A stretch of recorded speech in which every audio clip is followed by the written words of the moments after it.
Salom obunachilar, bugun men sizlar bilan Knyaz Mobile va sizlar bilan top reytingdagi o'yinlarni ishlab chiqamiz. Nima bo'lsa ketdik. Birinchi o'rinda blok krazi ekan. Shuni tortib o'ynaymiz. Tortib o'ynagandan keyin yoqaman. Ular mana yuklab oldik. Bu o'yin offline o'yin. Internetda tushirib qo'yamiz, bo'lsa reklama qo'yadi. Nima bo'lsa boshladik. Mana internet o'chgan.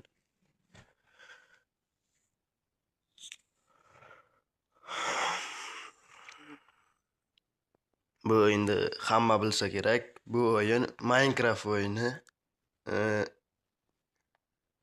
Hamma o'ynagan bo'lsa kerak. Bilmaydigan odam yo'q.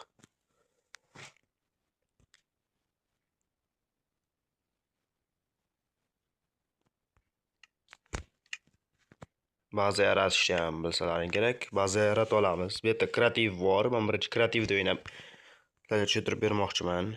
Mana yerda koordinata yoqish bor. Alvayday bor. Kep inventar yoqsak bo'ldi. Endi o'yinga kiramiz.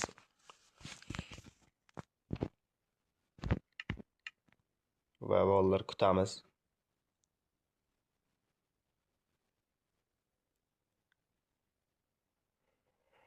Bolalar kirish sal qiyinroq bo'lishi mumkin.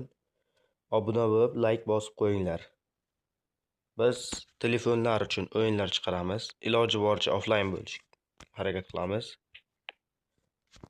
Hop, sozlamalar kiramiz endi. Va mana yerda touch degan yozuvli joy bor, o'shani bosamizdayin. Split controls degan joyni bosamiz.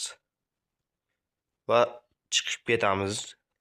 Va mana bunaqa paydo bo'ladi. Endi hamma xohlagancha ikki tarafda uchgich va yurgich bor. Hop, inventar mana 3 dan xilcha o'shani bosamiz. Chiqishini X bosamiz. Va bu yerda qishloqlar ham chiqib qolishi mumkin.